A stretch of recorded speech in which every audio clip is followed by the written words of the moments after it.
Ini saya memiliki satu bahan yang mampu memaksimalkan walaupun dia hanya penggunaannya 25%, tapi penyerapannya bisa 80% ya sahabat tani. Nah,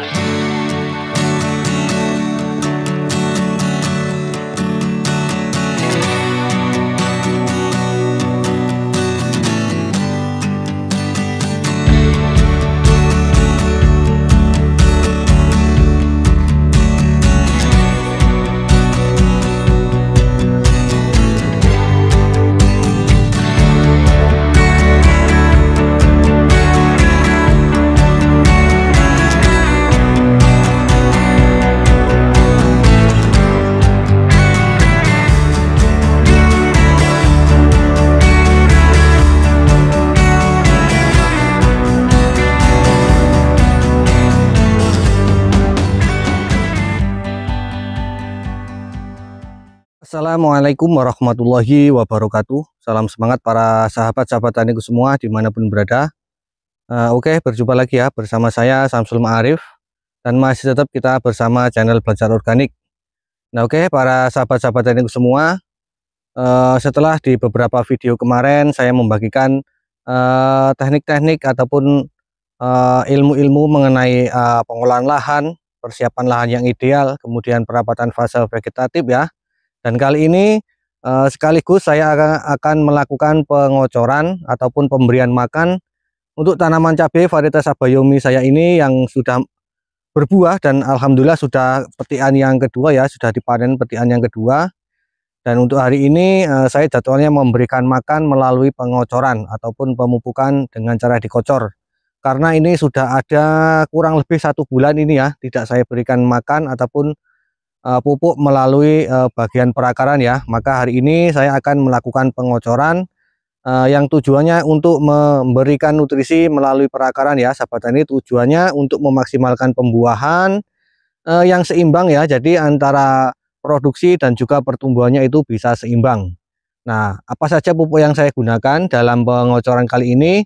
Jadi cukup simpel sekali, saya hanya menggunakan 3 bahan ya sahabat tani. Jadi kemarin itu dalam pemupukan per drum per 200 liter itu saya memberikan 4 kilo ya, 4 kilo per drum. Namun kali ini saya cukup hanya memberikan 1 kilo saja. Nah, jadi cukup 25% saja yang saya berikan. Akan tetapi di sini saya memiliki satu bahan yang mampu memaksimalkan walaupun dia hanya penggunaannya 25%, tapi penyerapannya bisa 80% ya sahabat tani. Nah, ini yang mungkin dicari para sahabat-sahabat tani semua, yaitu bagaimana cara mengirit biaya, kemudian memaksimalkan hasil, serta meminimalisir yang namanya gangguan, contohnya seperti patogen jamur dan lain sebagainya ya sahabat tani. Jadi caranya, triknya ya seperti ini. Di dalam kita memberikan pupuk, jangan terlalu over, tapi harus benar-benar tepat guna. Artinya jangan sampai di dalam kita melakukan pemupukan itu meninggalkan residu ataupun meninggalkan sisa. Nah, nanti sisanya itu akan yang akan menjadi penyebab ataupun pemicu gangguan-gangguan seperti keasaman media tanam, kemudian gangguan jamur ya sahabat tani. Tentunya kalau misalkan medianya sudah asam, jamur otomatis akan naik ataupun bakterinya. Nah, oke, apa saja yang saya gunakan dalam pemupukan kali ini? Silakan sahabat-sahabat taniku semua simak. Nah, oke, seperti pada biasanya di dalam melakukan pemupukan kocor, di sini tekniknya saya melarutkan dulu ke dalam ember ya. Jadi ini untuk NPK-nya per drum 200 liter saya menggunakan 1 kg ya, yang biasanya itu 4 kilo, saya cukup menggunakan 1 kilo saja. Jadi cukup irit sekali. Kemudian untuk bahan yang selanjutnya yang saya larutkan ke dalam ember yaitu Karate plus Boroni. Di sini saya menggunakan 1 kilo juga ya sahabat tani semua. Nah, jadi begini cara saya sebelum saya masukkan ke dalam drum itu saya larutkan dulu ke dalam ember, tujuannya agar pelarutannya itu bisa benar-benar maksimal, bisa benar-benar homogen ya sahabat tani. Nah, setelah itu kita masukkan ke dalam drum. Nah, memasukkan dalam bentuk cairan seperti ini akan sangat mempermudah sekali di dalam proses kita dalam pelarutannya ya. Nah, kemudian ini bahan intinya ya, ini yang membuat pemupukan saya itu lebih irit ya sahabat tani, bisa mengurangi hingga 75% penggunaan pupuk kimianya ya sahabat tani. Nah, ini adalah Saka SR, dan untuk dosisnya ini per drum 200 liter saya menggunakan 20 sendok ya sahabat tani, ataupun 2 sendok per tangki 20 liternya. Jadi per 200 liter itu 20 sendok makan ya, sahabat-sahabat tani semua, penggunaan Saka SR ini.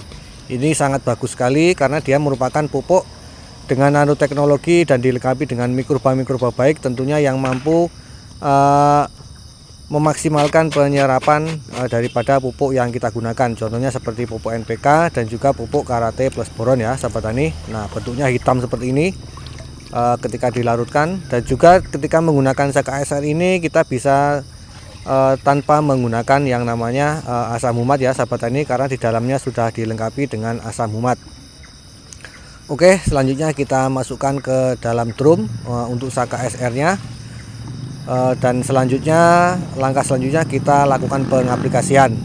Nah, jadi dimasukkan dulu ke dalam tangki sprayer. Di sini di dalam pengerjaannya itu saya melakukan 2 orang agar pekerjaannya bisa lebih cepat ya sahabat tani. Ini tangki kocornya itu 20 liter kapasitasnya. Nah, selanjutnya dilakukan pengocoran ke bagian lubang pupuk susulan ya sahabat tani. Jadi bukan di lubang tanam, tapi di lubang pupuk susulnya seperti ini. Dan untuk dosisnya yaitu 100 ml per lubang pupuk susulan. Nah, oke, para sahabat-sahabat taniku semua dimanapun berada, jadi demikian tadi video ataupun ilmu yang dapat saya bagikan dalam kesempatan kali ini, yaitu terutama tentang memaksimalkan produksi ataupun memaksimalkan pembuahan dari tanaman cabai kita. Nah, akan tetapi selain kita memaksimalkan pembuahan ataupun produksi dari tanaman cabai kita juga meminimalisir pengeluaran ataupun meminimalisir penggunaan pupuk ya sahabat tani. Akan tetapi walaupun yang kita berikan hanya 25% dari biasanya, akan tetapi penyerapannya itu bisa semaksimal mungkin. Pokoknya sekitar 80% lah, artinya di dalam kita melakukan pemupukan, jadi yang 20%-nya itu ibaratnya menguap ataupun tidak termakan, akan tetapi yang 80% itu bisa termakan. Nah, hasilnya itu akan seperti ini ya sahabat tani, jadi pembuahannya itu bisa maksimal. Kemudian dengan kita meminimalisir penggunaan pupuk, artinya kita lebih menghemat biaya, kemudian mengurangi residu, mengurangi resiko-resiko serangan jamur ataupun patogen ya sahabat tani, dan juga mengurangi tingkat keasaman media tanam. Nah, caranya seperti itu tadi. Saya menggunakan yang namanya pupuk yang berteknologi nano, dilengkapi dengan mikroba-mikroba baik, tentunya yang mampu memecah partikel pupuk itu menjadi lebih kecil. Nah, jadi dengan teknologi nano tersebut ya sahabat tani. Nah, oke, selanjutnya apabila ada kesalahan dalam penyampaian, saya mohon maaf yang sebesar-besarnya, dan saya akhiri. Assalamualaikum warahmatullahi wabarakatuh.